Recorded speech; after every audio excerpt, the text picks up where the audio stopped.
우리의 삶은 오직 하나님만이 아시고 하나님만이 주관하시고 하나님만이 책임지시고 그리고 그분만이 이 일을 하십니다.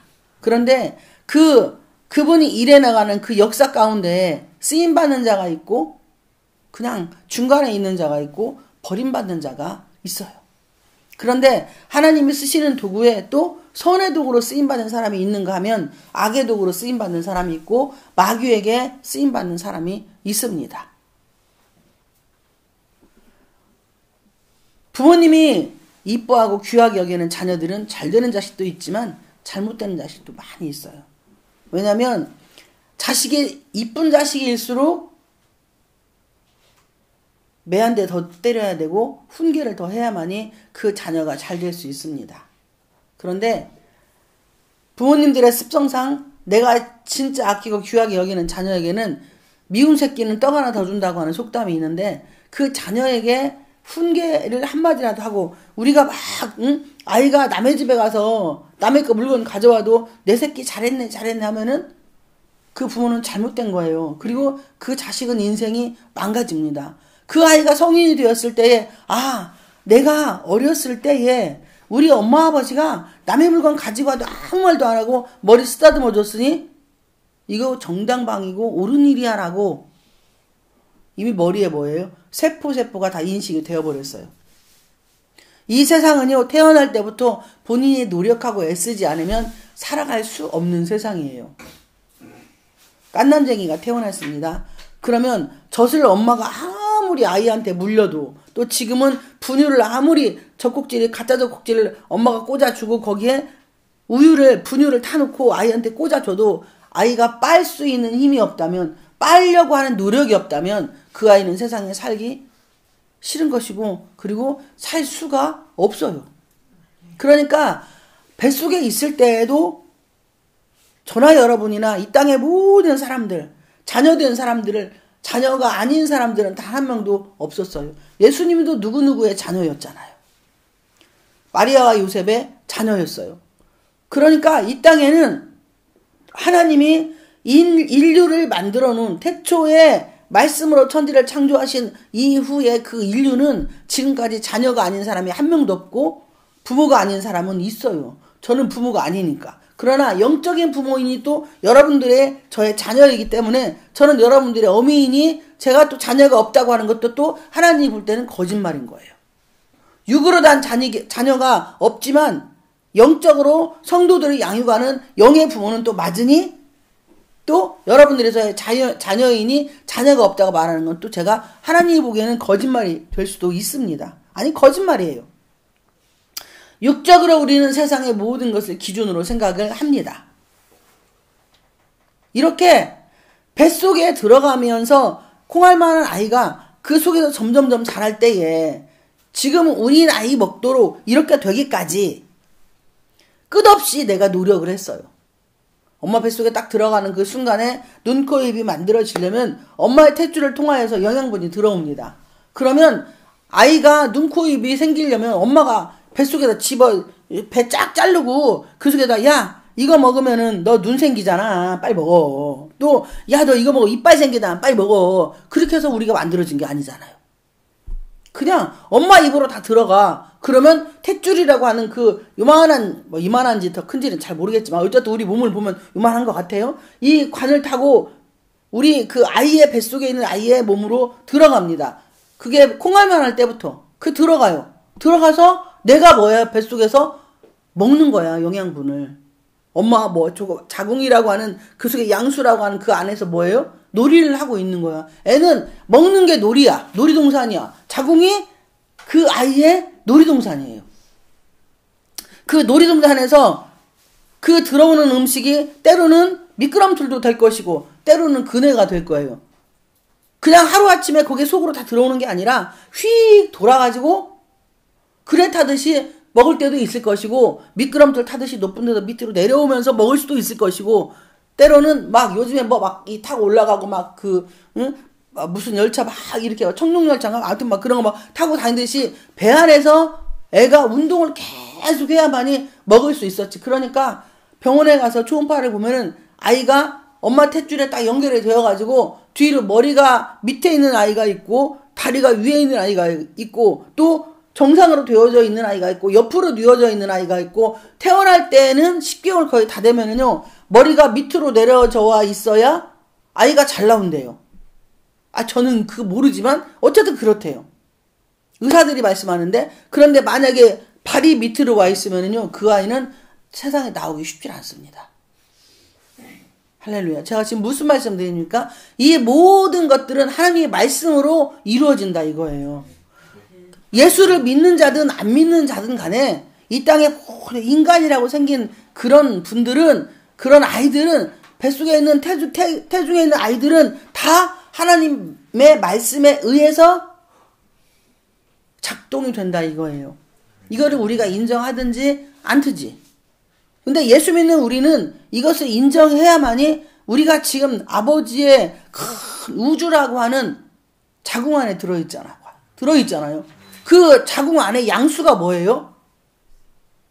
환경이잖아요. 먹는 것도 되고 그리고 사람들과 교제 사회생활도 되고 또 내가 가지고 있는 기술과 능력도 되고 이런 것들이 다 조화롭게 이루어져서 그리고 가정에서 또 그 작은 자궁 안에 부모님과 자녀들이 서로 조화롭게 이루어질 때에 행복한 가정이 되는 것이고 거기에 가장 중요한 것은 예수 그리스도 말씀이 육신이 되어서 이 땅에 오신 예수님이 함께하는 가정이 되어야만이 행복이라고 하는 두 글자가 있습니다. 그냥 순간적으로 막 자녀가 공부도 잘하고 계속 6년 동안 학교 잘 다녀가지고 막 상장도 잔뜩 탔다고 해서 그 아이가 성공하라는 법이 없어요. 아이들은 10번 된다고 이야기를 합니다. 유치원 때 똑똑하다고 초등학교 들어가서 똑똑하라는 법이 없고요. 초등학교 때 공부 잘했다고 중학교 가서 공부 잘하는 법이 없어요. 또 중학교 가서 공부 잘한다고 고등학교 가서 공부 잘하라는 법이 없어요. 6년, 3년을 12년을 열심히 공부했는데 대학교 가서 아이들이 거의 대부분이 자유라고 하는 두 글자가 생기기 때문에 사춘기 때는 뭐가 있냐? 사춘기는요 엄마와 아이의 분리되는 시기예요. 그런데 엄마와 아이가 분리되는 그 시기에 어떻게 예쁘고 아름답게 분리가 되느냐에 따라서 나머지 삶이 행복해집니다. 그러니까 반항의 시기가 사춘기예요. 엄마하고 사이가 좋았던 아이가 어느 날 문 걸어 잠그고 방문 안 열어주고 그리고 엄마하고는 손절하면서 친구들하고 계속 관계를 가지려고 그런데 부모 입장에서는 이것이 서운한 거예요. 그런데 그 아이는 가정에서 길러진 사회성이 이제는 세상으로 나가기 시작을 합니다. 대문 밖으로 나가서 거기에서 길러지는 사회성. 그러니까 우리 집안에서 예수님과 함께 사는 가정은 사회에 나가서도 자유롭게 원활하게 사람들과 관계가 잘 됩니다. 그런데 가정에서 예수 그리스도 없는 가정은 사회에 나가면 힘들어요. 그리고 한쪽으로만 외골수적으로 몰입되기 시작을 하기 때문에 절대 그 사람은 성공하고 살아가는 삶이 아니에요. 다 내 욕심대로 살아갑니다.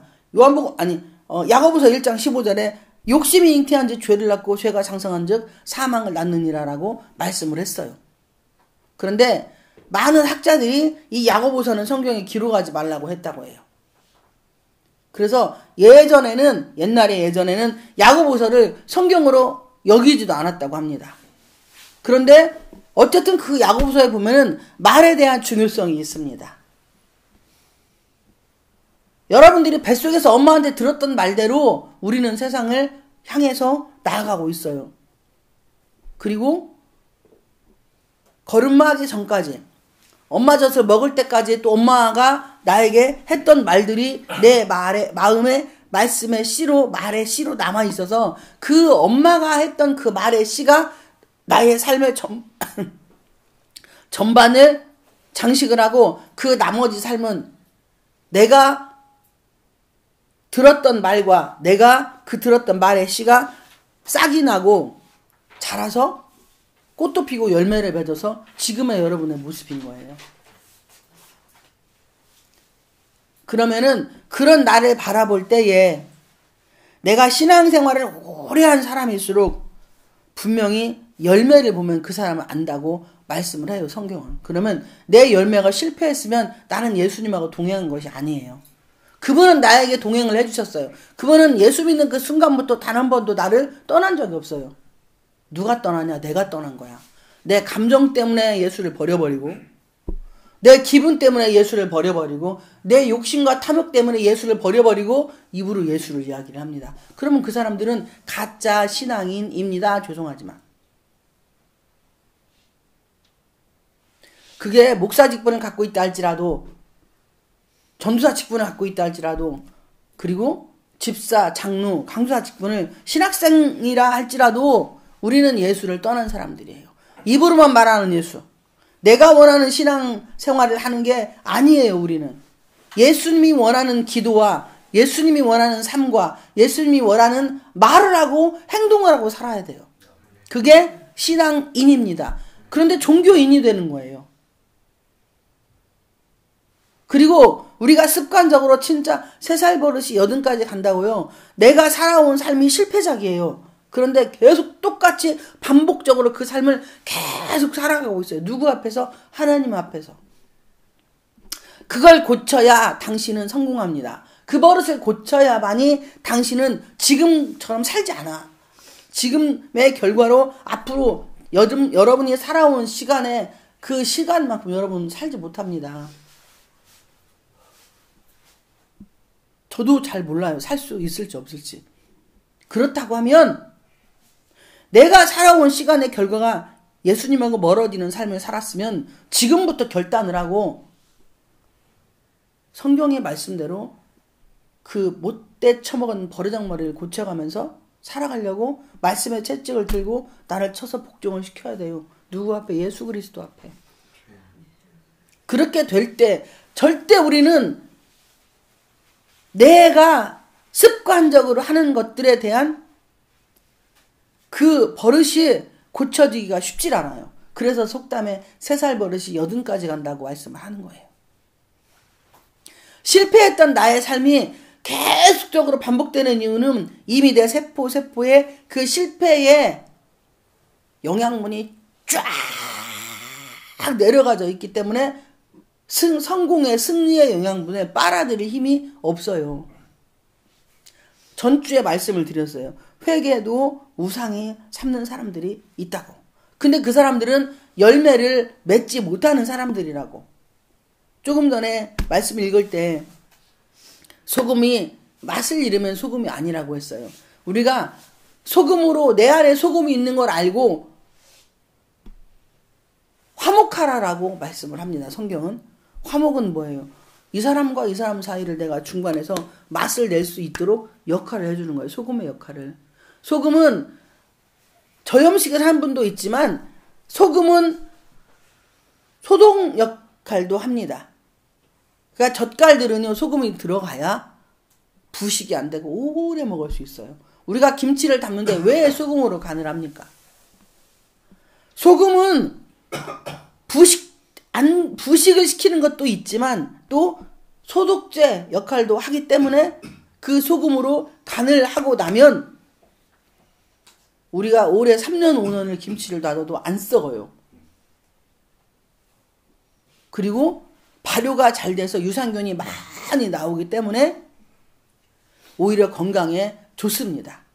그러듯이 예수님은 우리에게 영원한 소금의 역할을 해주시는 분이에요. 성령 하나님은 우리 마음 가운데, 우리의 삶 가운데에 조화를 이룰 수 있도록 조미료 역할과 소금의 역할을 해주십니다. 그런데 성령님과 화목하지 못하면 사람과 사이에서 겉의 은혜는 가지고 장난을 쳐요.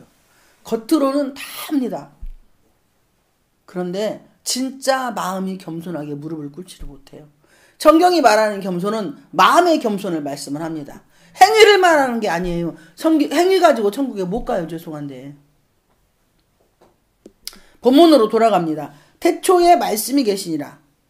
창세기 1장에 하나님이 태초에 천지를 창조하시는데 이 모든 걸 말씀으로 창조를 하셨어요. 잔디도 꽃들도 우리가 진짜 자연을 보면 정말 놀랍지 않아요? 이렇게 날씨는 추운데 꽃은 피어요. 개나리 다 꽃망울 터지고 있더라고요. 목련 꽃망울 터지고 있더라고요.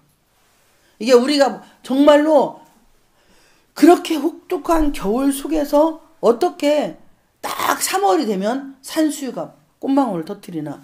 아니 걔네들이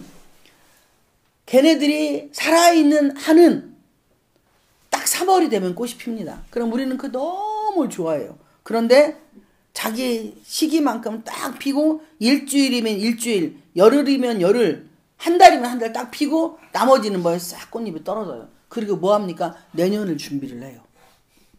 할렐루야.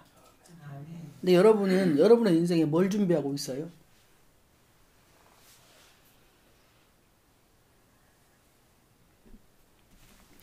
우리의 인생에 우리가 준비해야 될 건 오직 말씀 안에서 말씀을 위하여, 말씀에 의하여, 말씀의 것으로 살아가야 합니다. 성령님과 함께.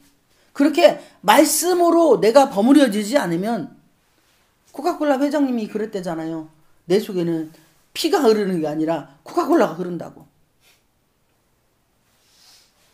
우리 마음에는 내 피에는 말씀이 흐르기를 축복을 드립니다. 저 그렇게 기도를 해요. 저는 옆구리를 찔러도 등허리를 찔러도 머리를 뽑아도 말씀만 나오기를 간절히 소망을 한다고. 오직 이 말씀은 하나님 자신이고 우리가 말씀으로 찾아오신 예수님을 믿지 않으면 여러분 죄송하지만 예수 믿는 사람이 아니에요. 가짜예요. 제가 가끔 우스갯소리처럼 말씀을 드렸잖아. 예전에 너무 성도님들이 평시도 잠에 때 힘들게 할 때 하나님이 이사야서 41장 10절을 기도만 하면 주에 막 울면 그 말씀 주시면 제가 말씀을 모르니까 말씀이 하나님이신지를 안 믿을 때니까 모르니까 딴 사람 준 거 말고 딴 거 내라 딴 거는 이랬었어요. 그런데 성경의 최고의 축복이 이사야 41장 10절이더만요. 두려워하지 말라 내가 너와 함께 함이니라. 만군의 여호와 하나님이 나와 함께 한대요. 놀라지 말라 나는 내 하나님이 됨이니라. 그러니까 신중의 신인 그분이 내 하나님이 돼준다는 거예요. 그러니까 어떠한 상황도 어머나 하고 놀라지 말라는 거예요. 내가 너를 굳세게 하리라. 나를 굳세게 한대요. 내가 너를 도와주리라. 참으로 나의 의로운 오른손으로 너를 붙들리라. 말씀하셨으니 이게 성경 66권 중에 이사야서 41장 10절이 최고의 축복의 말씀이며 최고의 위로의 말씀이며 세상 살아가는데 든든한 백그라운드가 이사야 41장 10절이더라. 바로 말씀으로 찾아오신 하나님. 근데 그때는 말씀을 몰라가지고 맨날 딴 사람 준 거 말고 딴 거 내놔 딴 거 이렇게 했던 얼마나 어리석고 음해하고 하나님 보시기에 참 가짜났겠어요. 그런 부족한 그런 미친 삐리삐리리가 제가 지금 목사가 되고 부흥사가 되고 주님이 써주고 계시잖아요. 왜?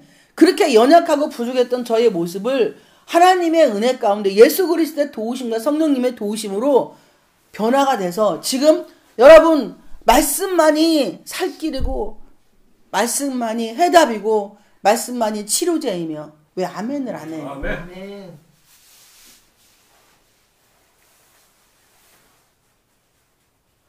우리가 컴퓨터를 하든지 책을 읽든지 그 무엇을 하든지 간에 다 하나님이 말씀을 주셨기 때문에 우리가 다 글로 쓰는 거잖아요. 영어든 뭐 히브리어든 헬라어든 아랍어든 저기 어디 말레이시아어든 어디 언어이든 간에 말씀이라고 하는 두 글자 속에 다 있잖아요. 예수 믿는 사람은요 전 세계 어디를 나가도요 돼요. 대화가 그 안에 성령님이 계시기 때문에 그 안에 예수님이 계시기 때문에 제가 성지순례 가가지고 느낀 게 미국 가서 느낀 게 몰라요. 영어 저 한 끝도 몰라요. 히브리어 헬라어 한 끝도 몰라요. 공부해서도 무엇인지도 몰라요. 그런데 그분들이 말을 하면 제가 들어요. 이해가 되는 거예요. 신기하더라고. 아니 저 말이 뭔 말인지 그냥 대충 다 버무리면 다 알아들어요. 그리고 저는 한국말로 계속 하는 거예요. 그리고 저는 우리나라 말이 좋아요. 영어 싫어요. 헬라어 히브리어 싫습니다. 저는 자유대한민국이 좋아요. 그리고 자유대한민국을 사랑을 합니다. 우리나라 언어처럼 이렇게 다양하게 표현할 수 있는 아름답다는 말은 미국은 beautiful 하나면 끝나요. 우리나라는 예뻐요. 귀여워요. 깜찍해요. 응? 아름다워요. 멋있어요.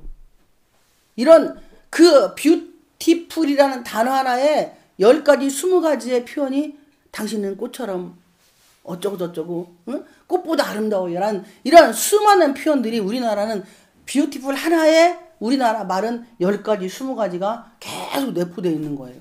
그러니까 외국인들이 우리나라 와가지고 우리나라 말을 배우려면 전 세계에서 제일 어려운 말이 한국말이래요. 이 단어적으로 점 하나가 딱 붙이면 남이고 점 하나 띄면 님이잖아요. 외국은 허니 하나로 끝나요. 우리는 자기, 여보, 당신 막 하여튼 다양하게 허니 하나를 꿀벌이 그게 사랑한다는 상대의 이름을 허니 I love you 이렇게 하는 거예요. 그런데 우리나라는 그 허니라는 단어에 당신, 여보, 자기, 오빠, 응? 또 뭐 있디야? 하여튼 다양하게 표현을 해서 상대로 하여금 서로 존중할 수 있는 그런 단어가 전 세계에서 우리나라가 제일로 표현력이 좋다고 합니다. 그러니 우리가 자유대한민국 국민으로서 얼마나 행복한 겁니까?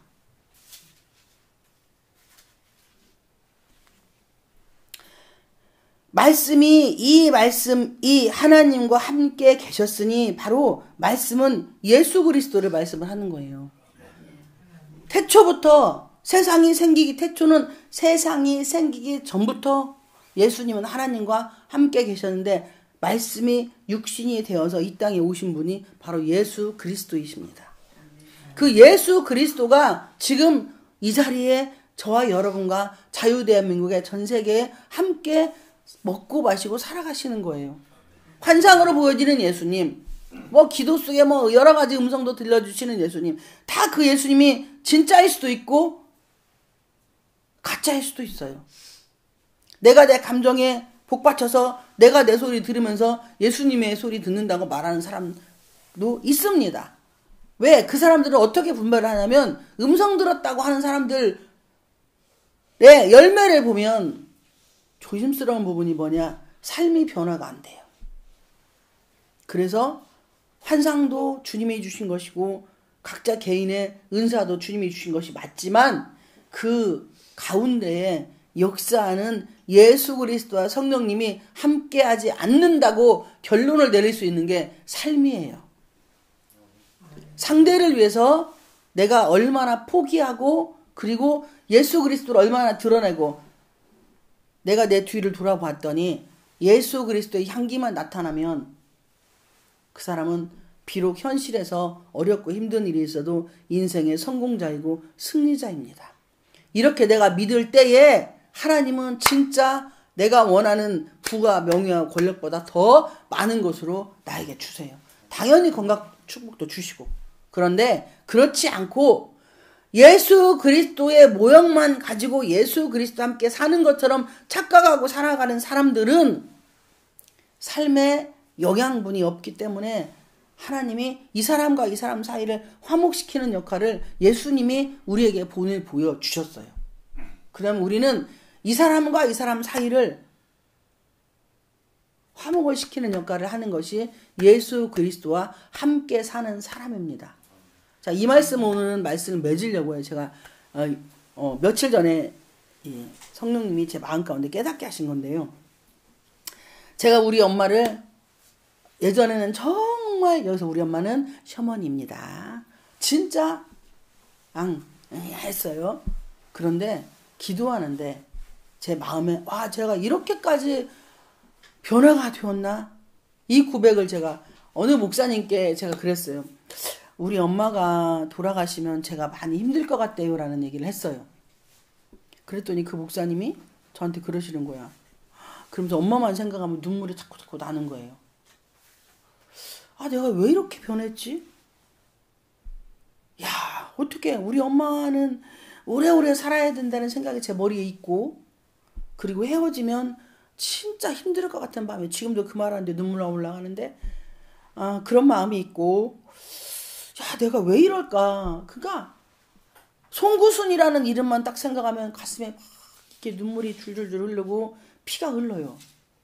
왜 이러지? 왜 이러지? 그러면서 그 고백을 제가 했어요. 차로 이동을 하면서 그 목사님 뭐라 하시냐면 친정엄마네요 이러시더라고. 이미 목사님은 시어머니가 아닌 친정엄마로 그분을 마음에 모시고 있다는 거예요. 그 말씀을 딱 들으니까 맞네요. 엄마가 이제는 나의 친정엄마가 됐네요. 이 고백이 되는 거예요. 그러니까 우리의 딸들이 자기 엄마를 생각을 하면 막 마음에 눈물이 맺히고 엄마에 대한 그리움이 너무나 깊어서 막 이 살아있으면 왼수 같은데 돌아가시면 많이 울잖아요. 근데 저는 하나님이 말씀이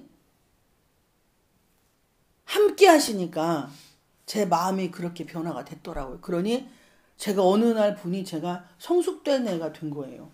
그러니까 저는 애도 안 낳았는데 그 어른들이 하시는 말씀이 야 이년아, 응? 너 나중에 네 새끼다 봐 이년아. 그러면 그때서 내 맘 알 거야 라는 말씀을 어른들이 말씀에 많이 하신대요. 그 자녀들한테, 딸들한테. 그래서 나이 먹고 결혼을 해가지고 아이를 낳으면 아들이 됐든지 딸이 됐든지 간에 자기가 자녀를 키우다 보면은 너무 잠도 못 자고 젖 줘야 되고 그 시간 맞춰가지고 애 목욕시켜야 되고 또 아프면 뭐 병원 데리고 가야 되고 하는 이런 정말 부잡스러운 일들이 너무나 많으니까 딸들이 엄마한테 전화해서 찾아가서 울면서 엄마 나를 이렇게 키웠어?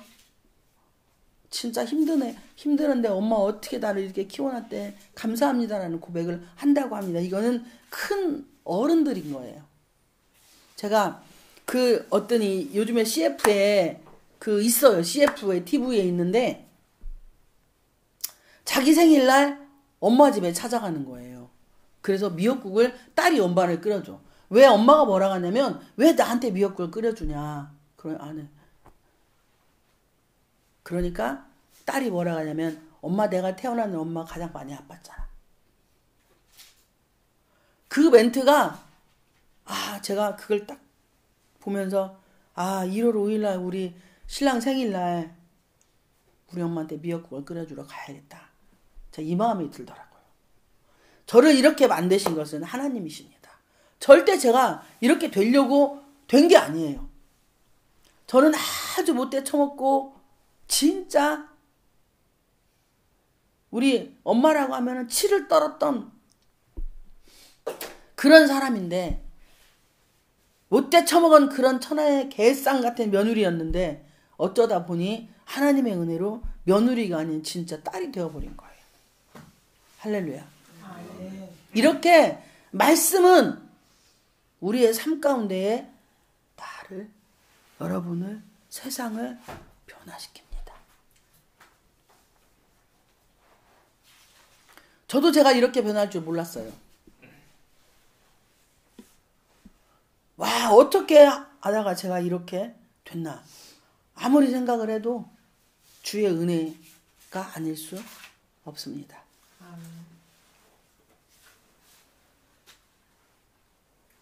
이 세상은 절대 혼자 살 수가 없어요. 그런데 우리가 부모의 은혜를 모르면 하나님의 은혜는 절대 알 수가 없습니다. 그래서 하나님이 부모라고 하는 존재를 통해서 나를 기르시고 보호해 주시고 인도해 주시고 그리고 형제들을 통해서 세상에 나가서 사람들과의 관계를 어떻게 정립하고 살아야 되는지를 가르쳐 주십니다. 오늘은 여기까지 말씀을 전하겠습니다.